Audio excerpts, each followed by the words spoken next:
So let's look at the next question. Methanol is manufactured by reaction of hydrogen and carbon monoxide. Equilibrium mixture is produced. State what happens to the concentration of methanol when the reaction is at equilibrium. Explain your answer in terms of rate of forward and reverse reactions. State two advantages of using pressure below 75 atmosphere. Effect of catalyst, effect of temperature. So, basically I'll be spending some time, explaining this question because it's a beautiful question where a lot of things are being discussed. We will be talking about, the question is talking about equilibrium. What is the nature of equilibrium? What do we mean by equilibrium? The question is talking about the effect of pressure. The question is talking about the effect of catalyst. The question is talking about the effect of temperature. So, this is a sort of numerical where, almost full of the chapter and all the effects are being captured. So, I'll be spending some time to explain this. So, I'll start with explaining what is equilibrium. So, for example, if we have a reaction like this, the characteristic of equilibrium. So, this is the equation which is given to us. Now, the question is what happens to the concentration of methanol at equilibrium? So, to understand that, first we need to understand what exactly is a equilibrium. So, what is the meaning of this sign? So, basically what this sign means is, I'll give a rough example and, to make things easier, imagine that this is a railway station. This is a railway station. So, during the day, number of passengers are coming to the railway station. And during the day, lots of trains are leaving the railway station. So, for example, 100 passengers are entering the railway station. So, 100 passengers would be, catching their trains and leaving the railway station. So, this is a sort of dynamic equilibrium. So, to make things simpler, end of the day, you'll have 0 passengers stranded at the railway station. I'm just simplifying the thing so that you understand the concept of equilibrium.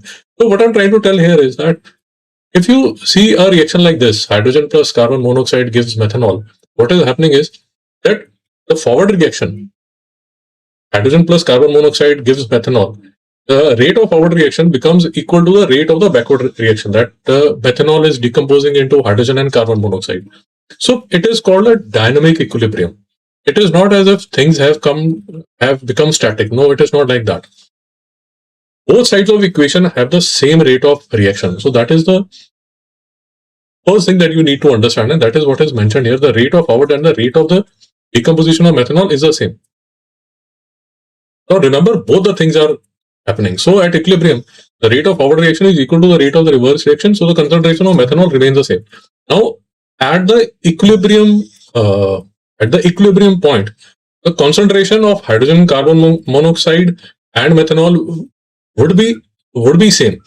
So you might assume that nothing is happening, but it is not like that. The passengers entering the railway station is equal to the passengers leaving the railway station. So it is not as if you can't assume that nothing is happening at the railway station. That is why I took this example. So it's a dynamic equilibrium. It is not static. So the first thing what they are asking is state what happens to the concentration of methanol when reaction is at equilibrium. As I have told you, it remains same. Explain your answer in terms of rate of forward and reverse reaction. So I hope now this is making sense. Both the reaction, the forward as well as the reverse reaction, they are happening at the same time. The formation of methanol in the forward reaction is equal to the decomposition of methanol in the reverse direction. Now, in lot of questions which we'll be discussing ahead in this past year papers, they'll be asking you about the definition of equilibrium. That what is equilibrium? So I've also mentioned here the definition of equilibrium that you can cram. Better to cram because this is a question which is asked many times as a definition also, and it is better to cram because then you'll remember each and everything about what happens in equilibrium. So chemical equilibrium is a state of reversible reaction in a closed system. So equilibrium can only happen in a closed system. This is another property of chemical equilibrium that you need to remember. So usually in books what they do is that this is considered to be the system and this is the environment. So system is basically the container in which our reaction is taking place. So what you need to remember is that for equilibrium, a closed system is required. A closed system is required. Now, what is a closed system? I have captured that in this Excel. So in closed system, what happens is that matter cannot be exchanged with the surroundings. So no matter can enter or leave the system. But so matter can't be exchanged. But what happens is that energy can leave and enter the system. The definition has been discussed in detail in one of the question ahead. Now compare this with an open system. In an open system, both the matter as well as energy can be exchanged with the surrounding. So a very important thing about equilibrium is that equilibrium can only happen in a closed system, where the forward and the reverse reaction occur at equal rates. So equilibrium, first important point, it happens in a closed system. Second important point, forward and the reverse reaction, the rates become equal. Third, the concentration of reactant and product remain constant. You have to be very clear when you are writing the definition, and these are the kind of questions which are being asked again and again. You will see in the lecture ahead. So condition required, reaction must be reversible. It should take place in closed system. So it's a reversible reaction. So let me mark this as fourth point. The concentration remain constant. It's a dynamic condition. It's not a static condition. So we have understood about the equilibrium part of the question. Now, if you come to the second question, they are asking something about the pressure. Now, let us look at the question. So they are asking, so I'll erase this because we have discussed this. Now we are discussing the pressure thing. Okay. The reaction is carried out at a pressure of 75 atmosphere and temperature of 250 degrees Celsius. State two disadvantages of using a pressure below 75 atmosphere. Now, there's something about pressure that you need to understand, and whenever they are asking anything about pressure, the main thing that you need to understand is look at the number of moles of the. Whenever they ask you anything about the pressure, look for the number of moles on the left hand side of the equilibrium and on the right hand side of the equilibrium. So something plus something forms something plus something. Always look at the number of moles. So for example, in this reaction, if we look closely, the 2 plus 1 is 3. This is a 1. So 2 plus 1 is 3. So on the left hand side, you have 3 moles. And on the right hand side, you have 1 mole. Now, let us look at the effect that pressure will have on this reaction. So if we increase the pressure, as per Le-Chatelier's principle, if you increase the pressure of the system will move in a direction where the effect of increase of pressure is nullified. And if you decrease the pressure, the system will move in a direction where the decrease of pressure is nullified. What I'm trying to say is that in this particular condition, if I increase the pressure, the system will try to oppose this increase of pressure. How will the system fight the increase of pressure? It will try to decrease the pressure. So it will try to move in forward direction. Why forward direction? Because see, what is happening is 3 moles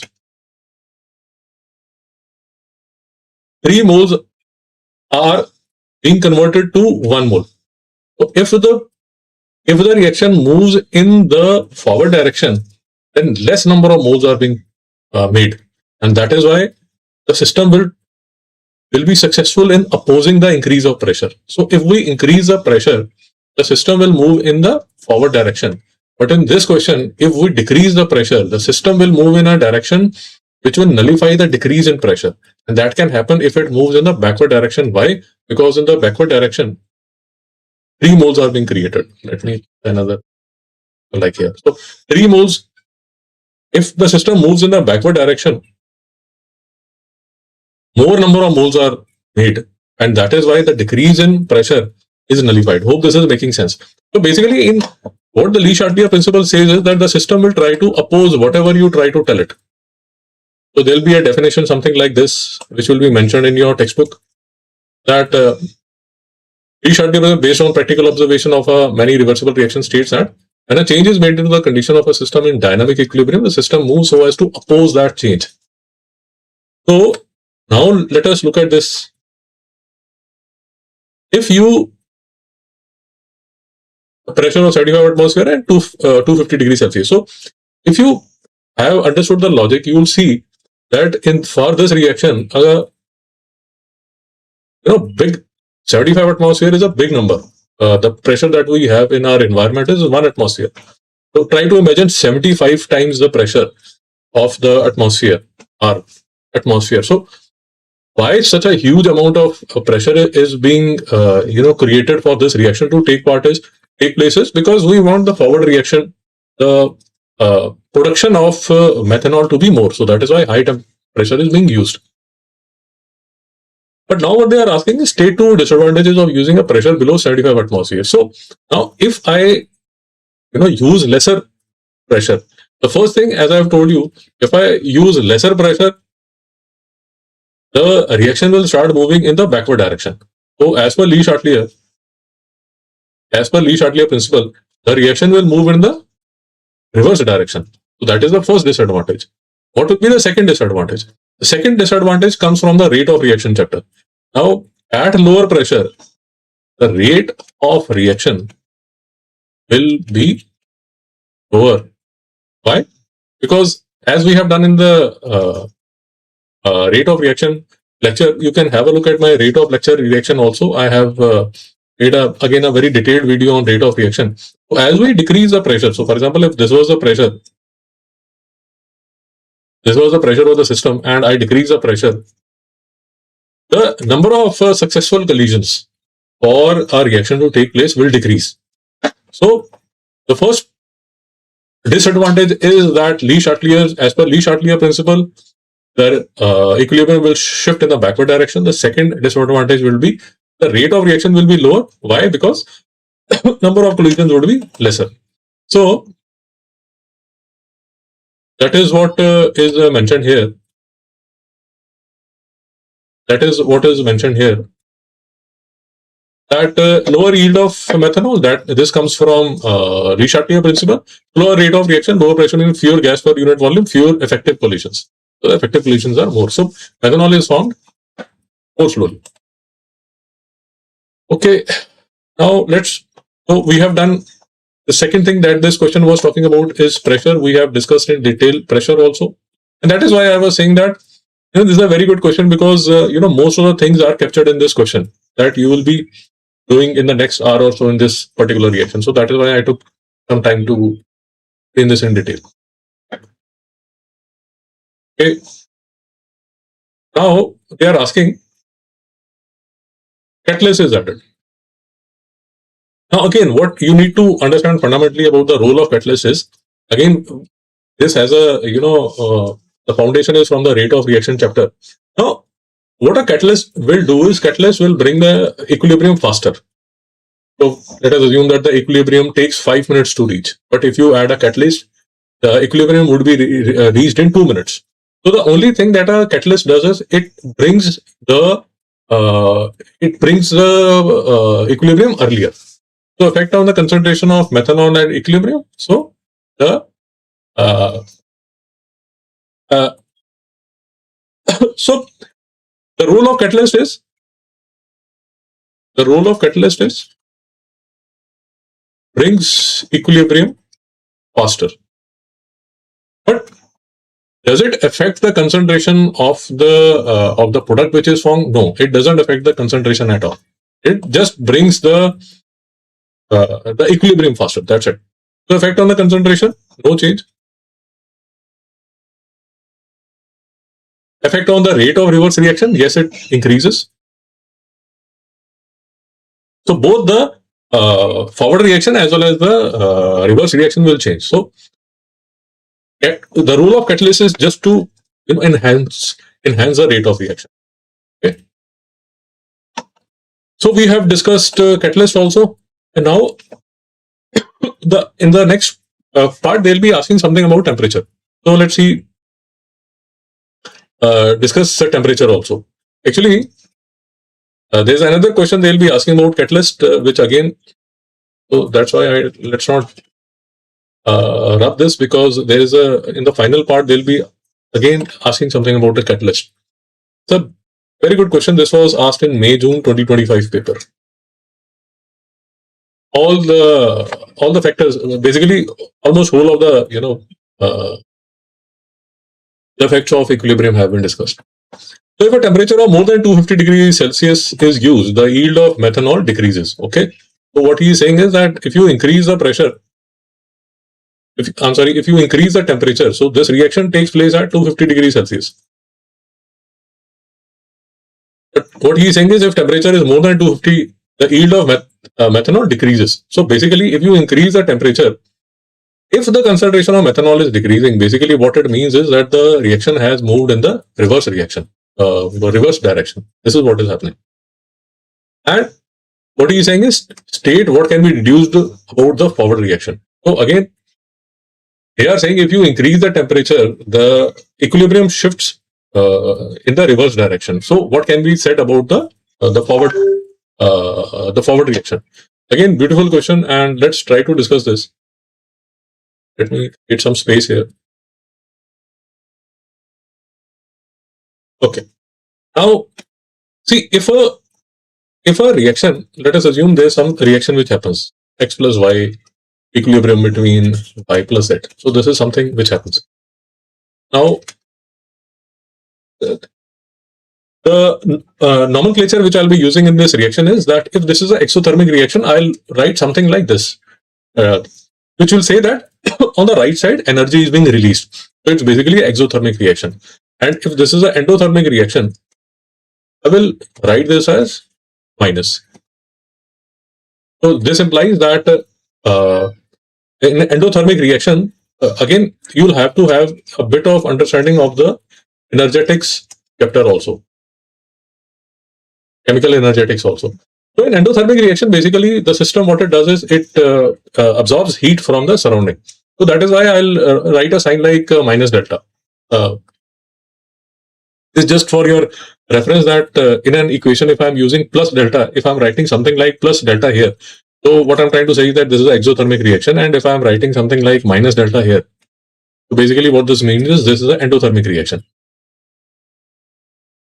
Now, let us assume that there is an exothermic reaction taking place.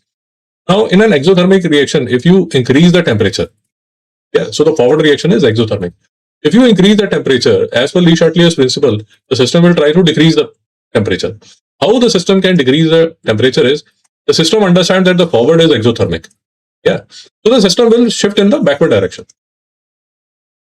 Why the system will shift in the backward direction? Because the system understands if it moves in the forward direction, more temperature will be produced. But you are increasing the temperature and system wants to oppose it. So system can only oppose it if it moves in the reverse direction. So if you look closely, this is what the question says. If a temperature of more than 250 degrees Celsius is used, the yield of methanol decreases. So yield of methanol is decreasing, which implies that because methanol is being created here, the concentration of methanol is decreasing. That implies that the equilibrium has shifted in the reverse direction. And that is why you can deduce that the forward reaction would be exothermic. So this state what can be deduced about the forward reaction. So what we can deduce is that the forward reaction is exothermic. So here heat would be released as a product. Heat would be released. There's one small thing that I want to clarify. So please don't get confused. Exothermic reaction we write as minus delta H, and endothermic reaction we write as plus delta H. So this remains. Please don't confuse the issues. So in exothermic reaction, basically the net energy of the system decreases. That is why it is written as minus delta H. In an endothermic reaction, the net energy of the system increases. That is why it is written as a delta H. This I have discussed in next few questions also. But this this equation is definitely exothermic reaction. I hope this is making sense. And again, for your reference, I made this this note where I have captured if I have a system which in forward direction is exothermic. If you increase the temperature, shifts to reverse. If you decrease the temperature, shifts to forward. And if our equilibrium is endothermic in the forward direction, if you increase the temperature, shifts to forward, and if you decrease the temperature, it shifts to lower. And so this is about temperature. And I also captured the effect of pressure also in this Excel. So you can have a look at it, and I have also captured catalyst also. You can also have a look at it. If you find it useful, I've captured all the effects in one Excel. Okay. Now coming to the final part. So they are asking, what is a suitable catalyst for the reaction? Give a reason for your answer. See, for catalyst, always remember that the transition elements, they'll make the best catalyst. You will do that in, I think, periodic table chapter. There's a question which is asked again and again. So transition elements, they'll make the best catalyst. So that is what is mentioned here. Copper is a transition metal which can absorb, providing an alternative reaction path with lower activation value, thus increasing the rate of reaction. So again, this comes from rate of reaction. Catalyst is discussed in the rate of reaction chapter also. So copper is the correct answer. Let's move to the next question. So I made it intentionally a longer lot of discussion because this will sort of this was a sort of numerical where lot of concepts were being used. So let's move to the next question. Let's have a look at the next question. Ethanoic acid is manufactured in the reaction between methanol and carbon monoxide. So we want to manufacture ethanoic acid. An equilibrium is produced. So the first question is about characteristics of equilibrium. And both a high yield of ethanoic acid and high rate of reaction are needed. Reaction is carried out at 300 degrees Celsius, and forward reaction is exothermic. So heat is produced in this reaction. So it's an exothermic reaction. Now let's one by one start looking at the different parts. So two characteristics of the equilibrium, we have discussed this before. So see, there's a fundamental thing that you need to understand about equilibrium is that in the textbook also they write something like it's a dynamic. They write it as dynamic equilibrium. What it means by a dynamic equilibrium is it is not as if the reaction has stopped. It's just that the forward reaction, the rate of the forward reaction is equal to the rate of the backward reaction, and the concentrations of all the products and the reactants are same. Equilibrium is reached. There's a forward reaction also taking place. There's a backward reaction also taking place. It's not a static situation. It's a dynamic situation. So concentration of reactant and product remain constant, but the reaction does not stop. And that is why it is called dynamic equilibrium. Hope this is making sense. So it's not a static thing. Forward and reverse are happening, but both are happening at the same rate. So it is, just to take an example. So for example, you have a situation like this, where,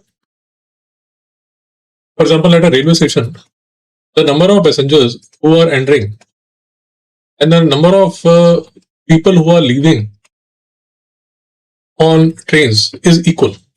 So during the day, you'll have a stream of passengers which will be coming, and during the day there will be a stream of passengers which will be leaving. Yeah. So it's not a static situation. It's a dynamic situation. And another important part of equilibrium definition is that the reaction must be reversible and it must be a closed system. Must be a closed system. No matter can enter or leave the system. So closed system, matter can't be exchanged with the surroundings. Energy can be. So matter cannot enter or leave, but energy can be exchanged. So for example, sealed flask with reaction, equilibrium reaction vessel. So these are the example of closed system. Okay. So this is what we have answered about the two characteristics of equilibrium. And we have discussed in detail about the equilibrium, the Answer, you can write it as 1. It's a closed system. And second, you can write it's a dynamic. It's a dynamic condition, not a static condition. You may also mention concentration remain constant, or you can also mention that the rate of the forward reaction is equal to rate of the reverse reaction. So we have discussed 3-4 features. You can write 2.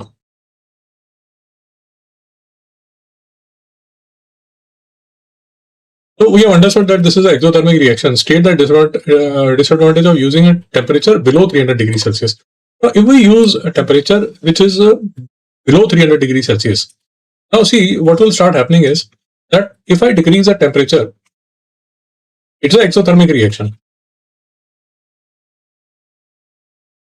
As per Lee-Chatelier principle, if I decrease the temperature, as per Lee-Chatelier principle, if I try to decrease the temperature, the reaction will shift in a condition where it will try to oppose this decrease of temperature by increasing the temperature.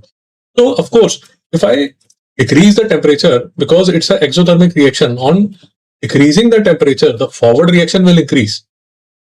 As per Lee-Chatelier, if I decrease the temperature, the reaction will move in a direction which will try to oppose the decrease in temperature by increasing the temperature. That can only happen if we have an exothermic reaction going in the forward reaction.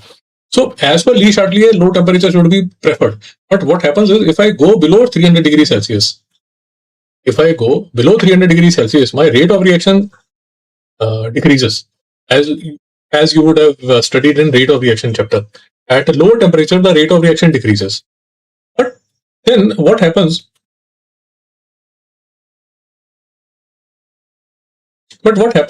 If I increase the temperature above 300 degrees Celsius? Now, as I have told you, if I increase the temperature, the reaction will try to oppose this. If I increase the temperature, the reaction will try to oppose this. How can this oppose it? It can oppose it by moving in a direction where the temperature is decreased. We understand because this is in the forward direction, it's an exothermic reaction.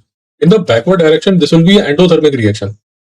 So what happens when I increase the temperature is the reaction will move in the backward direction, because when it moves in the backward direction, the temperature will get lowered. So that is why the yield will be less of ethanoic acid that we are trying to manufacture. As discussed earlier, we had in the previous question also we had discussed this, that what is the effect, increase of temperature, decrease of pressure when the forward reaction is exothermic, when the forward reaction is endothermic. We had discussed this here, so you can refer to this again and again. The same kind of questions would. Okay, now we are saying about catalyst. What happens when catalyst is added to the equilibrium concentration? See, the concentration won't change. The concentration of the product won't change. It is only the effect on the rate of forward reaction will increase. Basically, the equilibrium will be reached faster. This is the only effect the catalyst have. The catalyst won't have any effect on the concentration. Just that the equilibrium will reach faster. The rate of forward reaction and the rate of reverse reaction will increase. Now, if the pressure is increased, as I have told you earlier, if whenever a question is being asked about pressure, you should always look at the number of moles. So there are 2 moles of reactants. 2 moles of reactants. And we are forming 1 mole of product. Now, in these kind of reactions, this is what is happening. In these kind of reaction, when you increase the pressure, when you are increasing the pressure, as per Lee-Chatelier says the system will move in a direction where increasing the pressure, the system will move in a direction where lower pressure is formed. When is lower pressure formed? Lower pressure is formed when you are moving in the forward direction. So the equilibrium concentration of acetic acid will increase. What is the effect on the rate of forward reaction? Of course, increase in pressure leads to increase in the rate of reaction. So the rate of forward reaction will also increase. So answer for both, please. Which element from the list is suitable catalyst for the reaction? Remember that transition elements are the best catalysts. So here we have what as the right answer, and because transition elements, they make the best catalysts. And also write something like this: absorb gases, providing an alternative reaction pathway with lower activation energy, thus increasing the rate of reaction. So, and write something about the rule of the catalyst also. So now let's move to the next question. This is the MCQ that I have taken. So reaction between ammonia and oxygen is shown. Again, this is a exothermic reaction. Remember, when delta H is negative, it's an exothermic reaction. This is again from a rate of reaction chapter. So when delta H is negative, this is an exothermic reaction. Heat is liberated. When delta H is positive, it's an endothermic reaction. Heat is absorbed from the surrounding. Now, regarding the temperature, because it's an exothermic reaction, if we decrease the temperature, the system will try to oppose this decrease of temperature by moving in a direction where the temperature should increase. And that is why the forward would be better, because we want to move the position to the right. We want to move the equilibrium to the right, that is in the forward direction. So decreasing the temperature would be a better option. But then they also want to discuss the pressure. Now, for always, as I have told you, for discussing pressure, please refer to the number of moles. Now, if you look at the forward direction, if you increase the pressure, the system will move. The system will try to oppose this by moving in a direction where number of moles are decreased. The system will move. If you increase the pressure, system will try to oppose by moving in a direction where lower number of moles are found. So it will move in a backward direction. But you want to shift the position to the right. So if you decrease the pressure, now the system will try to oppose it by going in a direction where the number of moles increase, and that is a forward direction to the right. So D is the correct answer. Now let's move to the next question, where structure of carbon chloride is being discussed.